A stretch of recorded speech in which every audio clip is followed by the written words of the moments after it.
You replay conversations that already ended. You mentally argue with people who aren't there. You imagine the perfect response. Hours after the moment passed, nothing is happening. No one is attacking you. But your mind is still stuck in the fight. That's not reflection. That's a mental habit.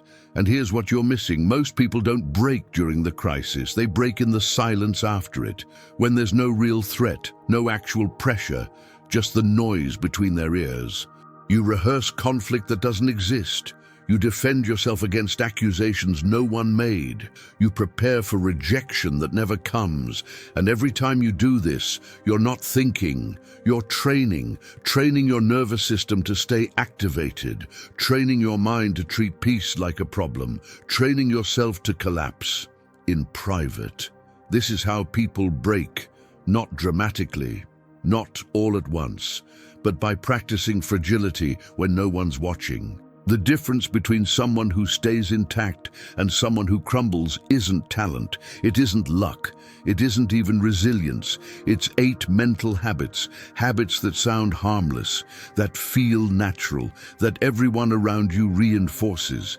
But under pressure, they make you dangerously breakable. Most people think being unbreakable means being confident, motivated, mentally tough, but those things disappear first. What actually breaks people isn't pressure.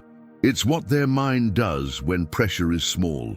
A mental habit isn't a thought, it's a pattern, an interpretation you repeat, a reaction you rehearse so often it starts feeling like who you are. And here's the problem. Some of these habits feel comforting, reasonable, even intelligent, analyzing everything before you act, preparing for the worst, thinking things through completely. They sound like wisdom, but under pressure, they become the reason you freeze. Unbreakable people don't have fewer thoughts. They don't feel less. They're not naturally calm. They just stopped obeying their mind automatically. They learned to recognize when thinking becomes rehearsing, when caution becomes paralysis, when reflection becomes rumination. And that gap between feeling something and doing what it tells you is where everything changes. This isn't about controlling your emotions. It's about stopping the invisible patterns that make you collapse before anything actually goes wrong. 8 habits. Most of them sound harmless. Some of them feel protective, but they're the difference between staying intact and breaking in silence. Let's start with the one no one wants to admit. Most people think they're fragile because that's who they are. They're not. They're fragile because they've trained their mind that way. The training didn't happen in one dramatic moment. It happened in 1,000 invisible ones. Every time you justified why you couldn't. Every time you replayed what went wrong. Every time you treated discomfort like it meant stop. You weren't reflecting. You were rehearsing collapse. And the worst part, it felt responsible, mature, like you were just being honest with yourself.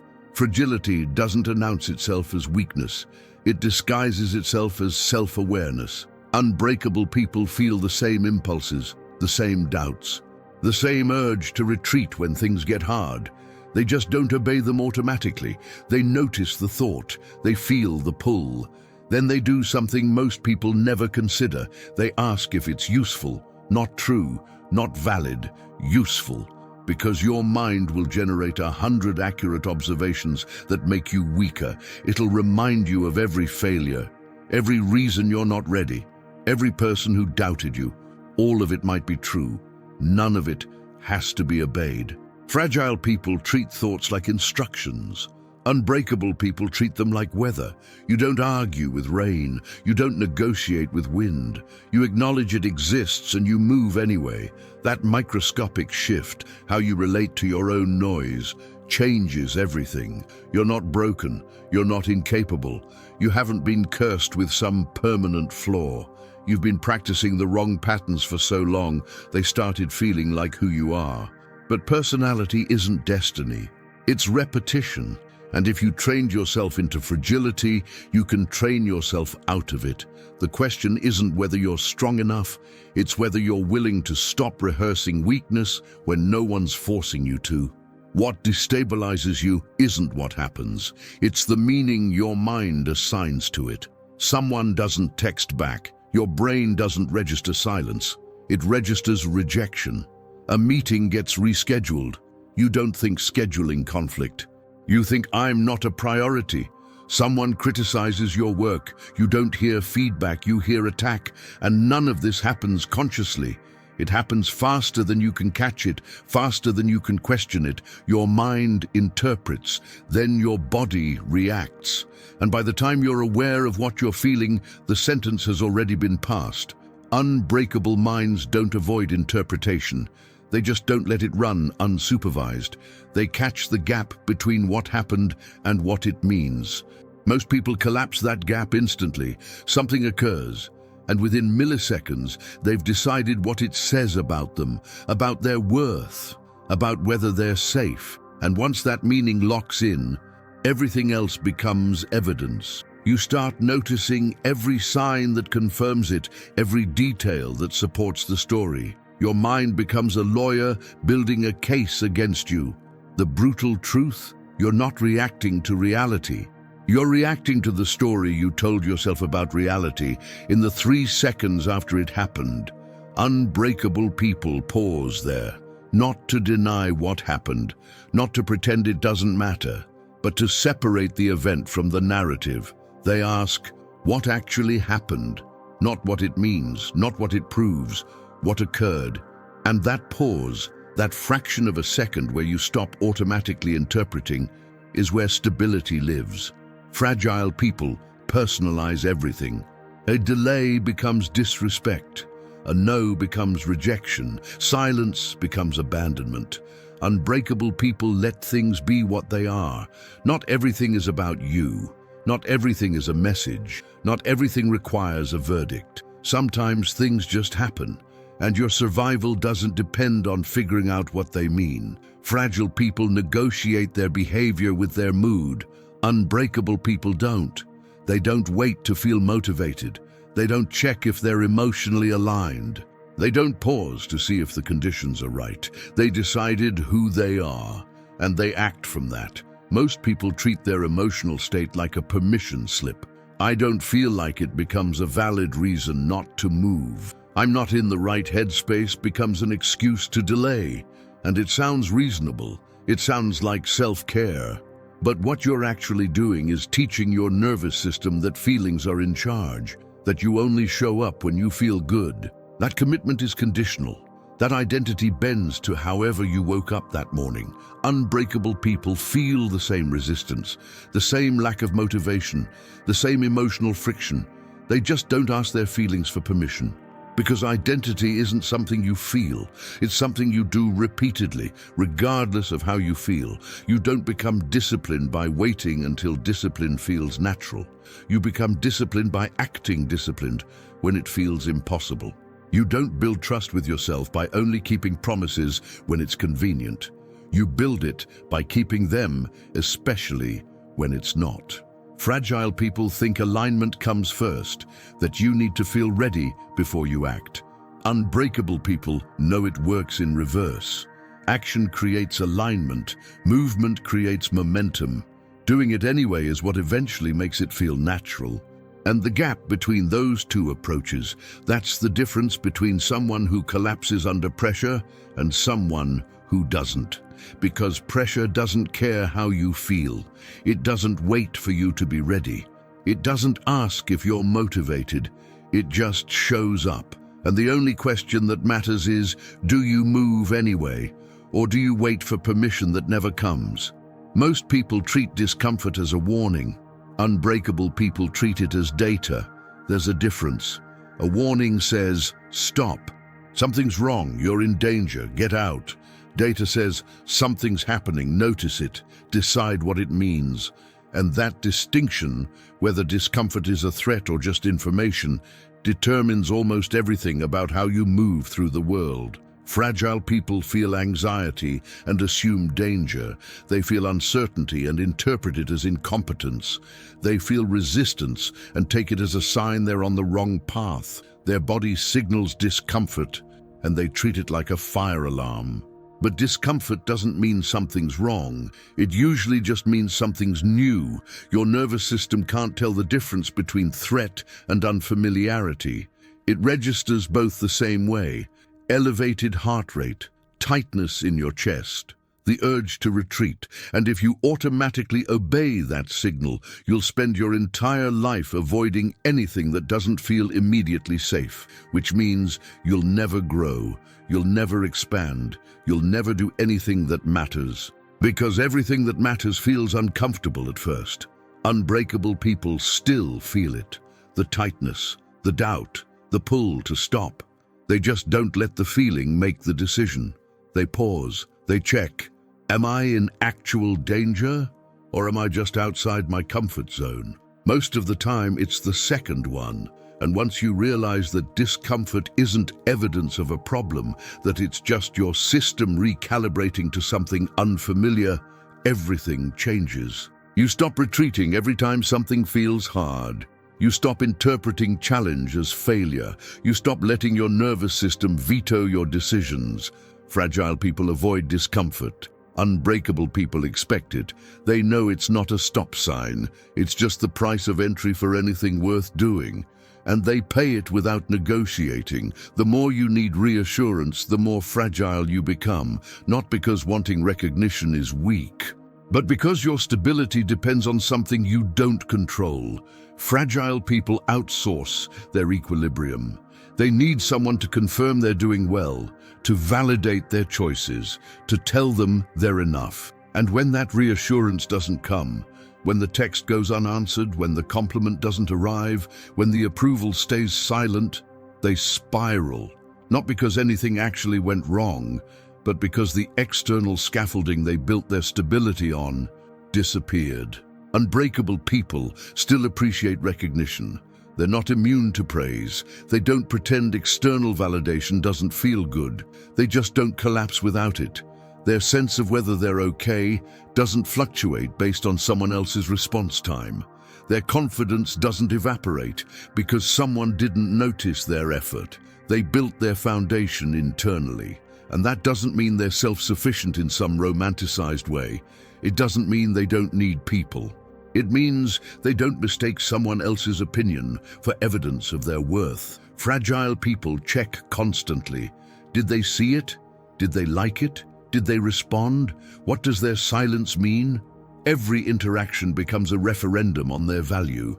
Unbreakable people do the work and move on. They don't monitor reactions. They don't refresh for validation.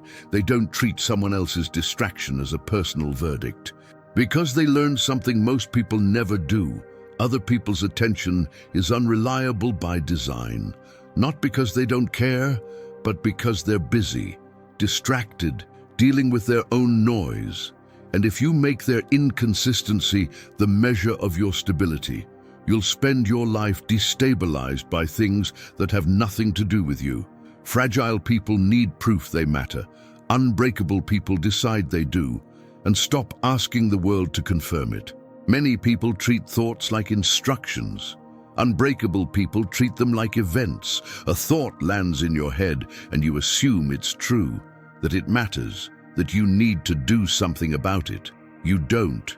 Your brain generates noise constantly. Thousands of interpretations, predictions, accusations. Most of them are useless. Some are actively destructive, and the catastrophic mistake people make isn't having bad thoughts, it's obeying them. Someone doesn't respond to your text. The thought appears, they're avoiding me. You don't question it, you don't test it. You just start building the case, finding evidence, preparing your defense against a rejection that hasn't even happened. Your mind threw out a theory, and you treated it like a diagnosis. This is why people replay conversations that already ended, why they mentally argue with people who aren't in the room, why they spend hours defending themselves against criticisms no one actually made. They think rumination is problem solving. It's not. It's rehearsal. And every time you rehearse something, you wire it deeper. You make it more automatic. You train your brain that this loop is important. Unbreakable people let thoughts move through without attaching. A resentful thought shows up. They notice it, they don't feed it, they don't build a narrative around it. They let it dissolve the way it came, without ceremony, because thoughts aren't facts. They're just electrical activity pretending to be meaningful. Your mind will tell you you're failing when you're not, that people hate you when they don't, that disaster is coming when it isn't. None of that requires a response.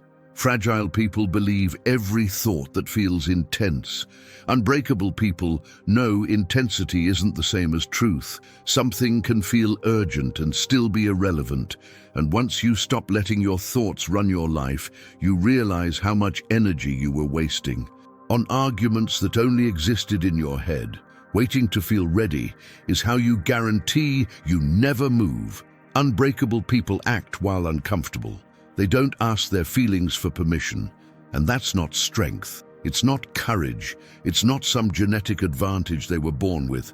It's a decision they made once and then kept making. Feelings don't get the final say. Fragile people run their life like a democracy. Every emotion gets a vote. Every doubt gets airtime. Every hesitation sits at the table until everyone agrees.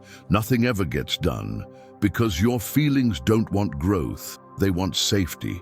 And to your nervous system, safety means staying exactly where you are. Anything unfamiliar registers as threat. Anything untested feels like danger. Your body doesn't distinguish between actual risk and just newness. So you wait for the discomfort to pass, for motivation to arrive, for that magical moment when action finally feels natural. It never comes. While you're waiting for readiness, unbreakable people already started, not because they felt prepared, but because they know preparation is something you do by moving, not by thinking about moving. Confidence doesn't create action. Action creates confidence. You don't get clear and then decide. You decide, act in the fog, and clarity shows up later as proof you survived. Fragile people need the feeling first. They think you build momentum by waiting for the right emotional conditions. You don't. You build momentum by moving when the conditions are terrible, by showing up when you don't want to, by doing the thing when every part of you says, wait. Unbreakable people still feel all of it. The resistance, the doubt, the pull to delay. They just stop treating feelings like authority figures. Feelings are information, sometimes useful, often irrelevant, but they're not instructions. And if you wait for them to cooperate, you'll spend your entire life preparing for a moment that never arrives. Real confidence isn't belief, it's memory. Memory of not collapsing when things didn't feel good. Fragile people think confidence is something you acquire, a trait you develop, a switch that flips one day and suddenly you feel capable. It doesn't work like that. Confidence is evidence. A log of moments where you acted anyway, where pressure showed up and you didn't fold, where discomfort arrived and you stayed. It's not faith in yourself, it's proof, and the difference matters because belief-based confidence is fragile. It cracks the moment something challenges it. The second you fail, the second someone doubts you, the second things don't go as planned, it evaporates. Evidence-based confidence doesn't. It survives failure because it's not built on the idea that you always succeed. It's built on the fact that you keep moving even when you don't. Unbreakable people have a catalogue, not of wins, of survivals. Times they felt terrified and did it anyway. Times they doubted themselves and still showed up. Times they wanted to quit and didn't. Each one becomes a data point, a reference, a reminder that discomfort isn't fatal. And over time, that catalogue becomes unshakable, not because they stopped feeling doubt, but because they've proven to themselves, repeatedly, that doubt doesn't determine outcome. Fragile people wait for confidence before they act. They think you need to believe in yourself first. You don't. You need to move without belief. Survive it, then move again. Confidence isn't the starting point, it's the byproduct. It's what happens when you stop letting feelings determine your capability and start letting actions build the proof. And once you understand that, everything shifts. You stop waiting to feel ready. You stop requiring certainty before you begin. You just move. Survive. Record the evidence, and slowly, without fanfare, without motivation, without needing to believe anything, you become someone pressure can't break. Fragile minds look for relief. Unbreakable minds look for structure. And that's the split. That's where everything divides. One person collapses because they're waiting for the discomfort to stop. The other stays intact because they built something that holds regardless of how it feels. Strength isn't loud. It doesn't perform. It doesn't need to announce itself or prove anything to anyone. It just remains. While others rehearse collapse in private, while they negotiate with their mood, while they wait for permission that never comes. Unbreakable people just keep moving, not because it's easy, not because they feel like it, but because they stopped asking their feelings if it's okay to act. You're not fragile because you're broken. You're fragile because you practiced fragility without realizing that's what you were doing. And if you trained yourself into that, you can train yourself out. The question isn't whether you're strong enough. It's simpler than that. Which path are you practicing right now? The one that keeps you intact or the one that teaches you to break? If this hits something real, don't just watch it disappear. Share it. Subscribe. Let someone else stop rehearsing collapse. Like it. You know who needs this.